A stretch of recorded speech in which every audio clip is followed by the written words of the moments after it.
ओम शांति।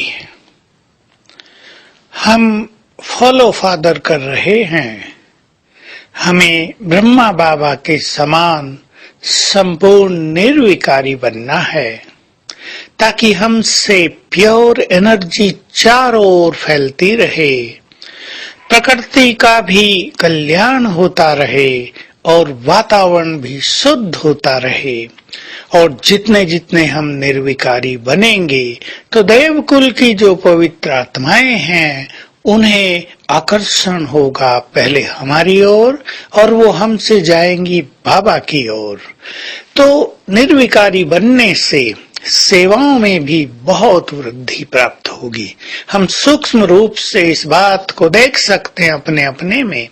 जिसकी पवित्रता की स्थिति जितनी श्रेष्ठ है उसकी सेवाएं भी उतनी ही श्रेष्ठ हैं। तो हम अपने को निर्विकारी बनाएंगे और क्रोध को संपूर्ण रूप से समाप्त करेंगे। हमारे मन में भी चिड़चिड़ापन न हो।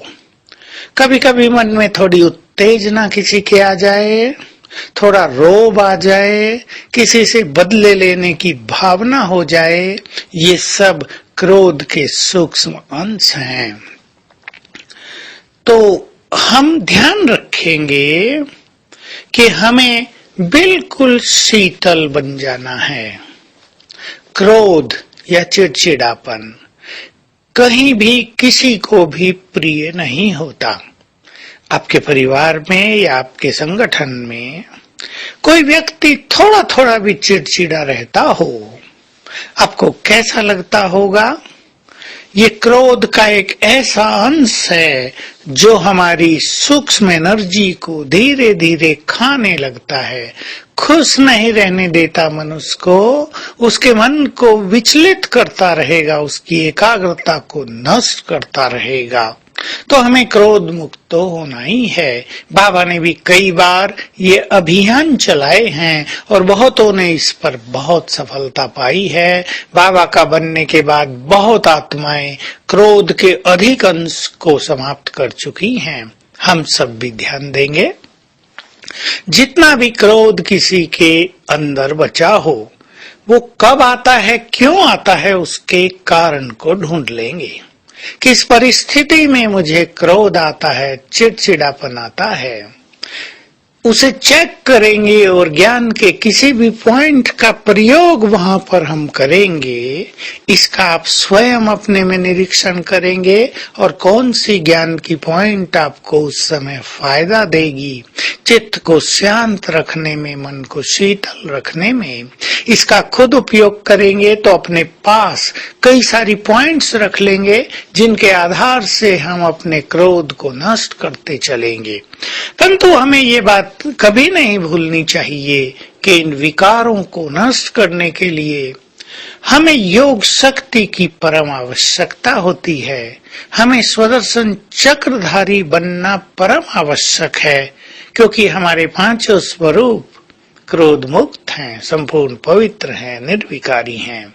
जितने जितने हम स्वरूपों की स्मृति में रहेंगे तो स्मृति से स्थिति बनती है।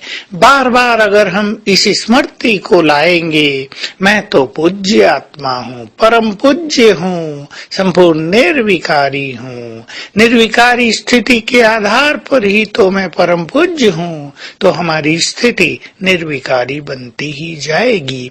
साथ में योग बल की हमें परम आवश्यकता रहती है ताकि कोई भी विपरीत परिस्थिति हमारे पास आ जाए, जो बार बार आ जाए, हमारी मन की शांति को नष्ट करने लगे, उसमें हम अपने मन में संतुलन रख पाएं। इसके लिए योग शक्ति की परम आवश्यकता है। बिना योग बल के कोई भी निर्विकारी नहीं बन सकता, माया पर विजयी नहीं बन सकता। तो आज सारा दिन हम ये अभ्यास करेंगे, मैं विजयी रतन हूँ। इस गुड फीलिंग से हमारे अंदर की शक्तियां विजय दिलाने लगेंगी। मैं कल्प कल्प का विजयी रतन हूँ, कल पूर्व भी मैंने इस माया को, इस क्रोध को, इस चिड़चिड़ेपन को जीता था। ये स्मृति हमें पुनः विजयी बनाएगी, हमारी शक्तियों को जागृत करेगी। ये बहुत गुड फीलिंग दिन में कई बार हम करें, 10 बार कर लें सारे दिन में, मैं कल्प कल्प की विजयी आत्मा हूँ। और कुछ देर हर घंटे में 10 सेकंड भी बैठा करें जाकर परम धाम में, सर्वशक्तिवान की किरणों के नीचे, ताकि उसकी संपूर्ण एनर्जी हम में समा जाए, हम आत्माएं संपूर्ण पावरफुल बन जाएं और इस माया को चैलेंज कर दें, सदा के लिए नष्ट कर दें। ओम शांति।